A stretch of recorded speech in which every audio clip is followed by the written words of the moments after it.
we're not looking at quite the same deal. At least we're not the same multifamily deal that we were looking at a little while ago. The debt situation has gotten difficult. And we're, deals that we are in, if they're below 90%, sometimes the rates the buyers are getting are 9 to 12% as far as bridge, right? So it's really tricky.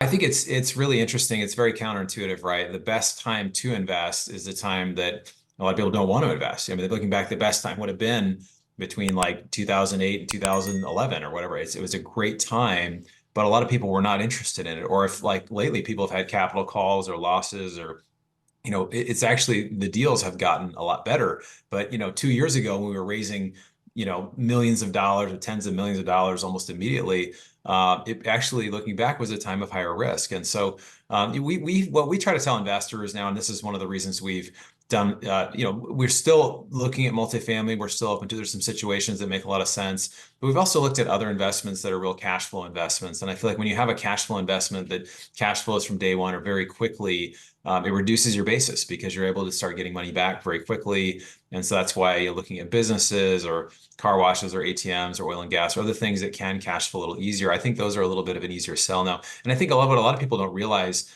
now, Michael, is that there's also a risk, not just of, hey, I'm going to wait and kind of, the confused mind will say to wait, but inflation is still a big risk. And I don't think it's actually 3% like it officially is. I think it's more like 8%-ish.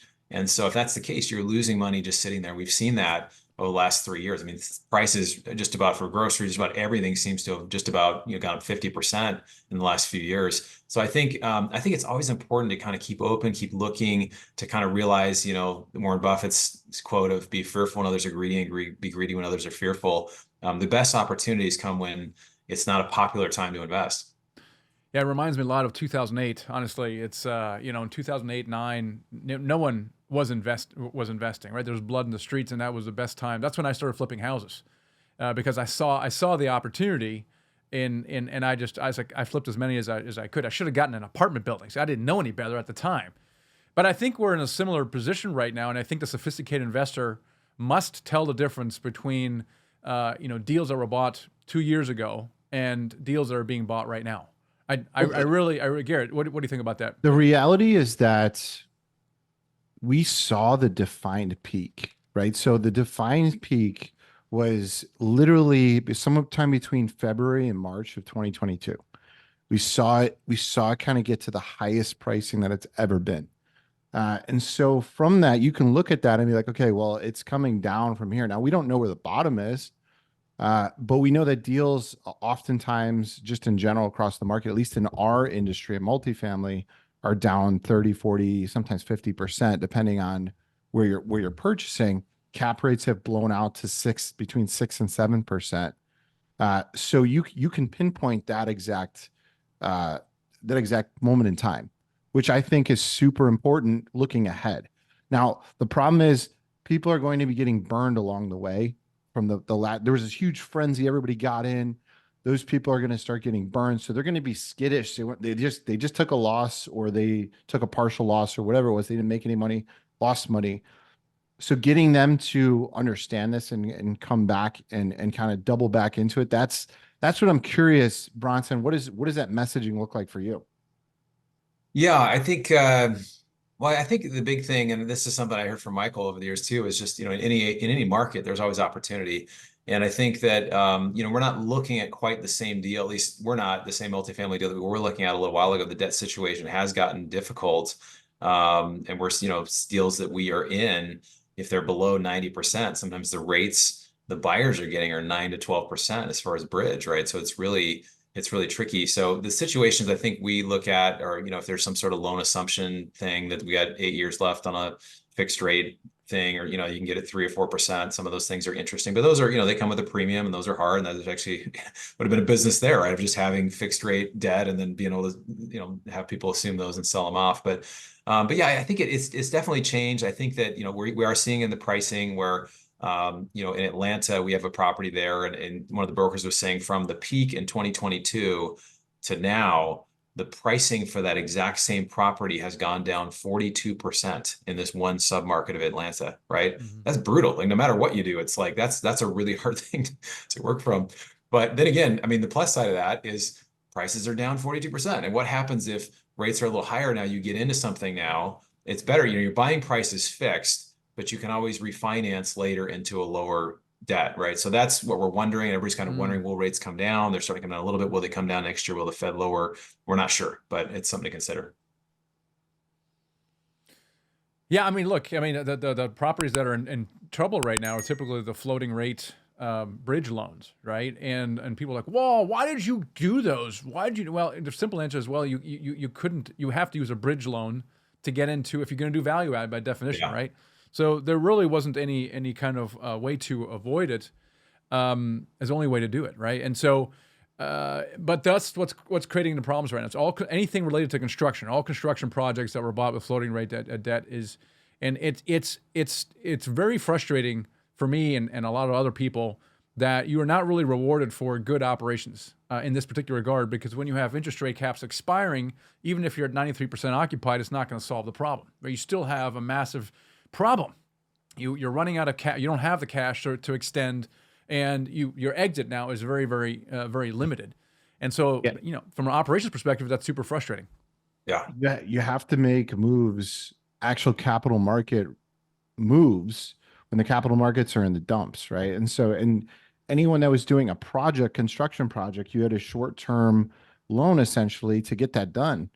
And when you have to make a big move like a refinance or a sale or something along those lines to get out of that short-term loan, and then everything dumps out by 30-40%, it causes real problems. And I don't think we've seen the amount of stress that still exists that's coming ahead. I don't think people have, you're seeing some of that, some people, losing deals or stopping this or whatever that's happening, but I think there's more to come.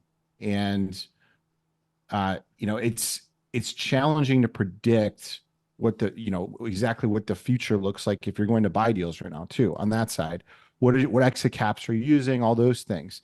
Now, I will say that because things are down so much, there's a higher likelihood that you're going to be winning, hopefully, if you operate well. But still, the prediction, it's still murky. There's a lot of volatility going on in this exact moment in time when this is going to air. So here's a question for you, Bronson. So let's say we expect 2024 is going to be rough for existing operators, but if you're a buyer, I think it's going to be magical. Because you're going to be able to pick up stuff that's in distress, and that's going to have to sell quickly for a variety of. There's probably going to be loan modifications, short sales. So from a buy perspective, I think it's been great. Now for you, you've done multifamily, but you also have other asset classes. Now, are you going to stay away from multifamily because of that, or if you do get into these opportunities that are going to be, I think, amazing, is that something that you're going to position to your investors? And if so, how are you going to do that?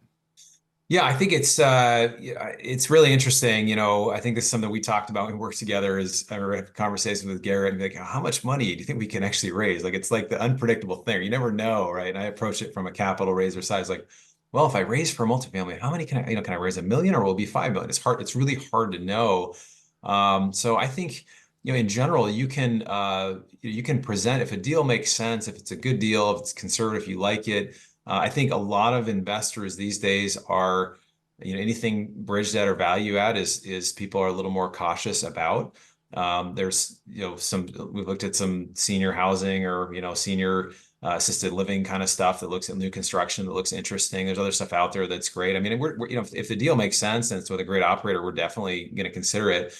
But again, also considering what's the sentiment right now? And it's kind of the reality of it is like the deal could be the best deal in the world, but if you can't get the money for it, and even people that I know that are uber wealthy, a lot of them are tied up because they have money that are going out to different deals, or they've kind of had rescue things here or done they've done kind of different things.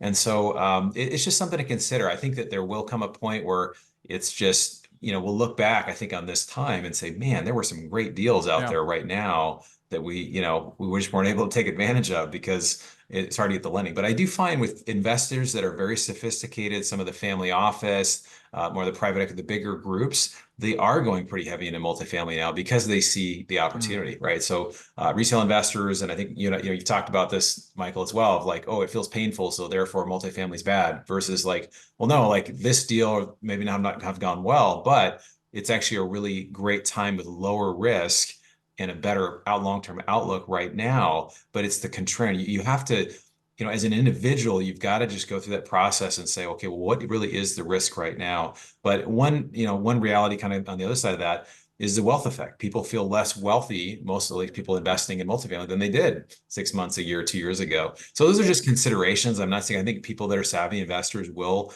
find more moves to make. I'm seeing a lot less multifamily deals out there, but that means if you have a deal, there could be people that really would say, "Hey, this is a unique deal. That I like this. I like this time, this market."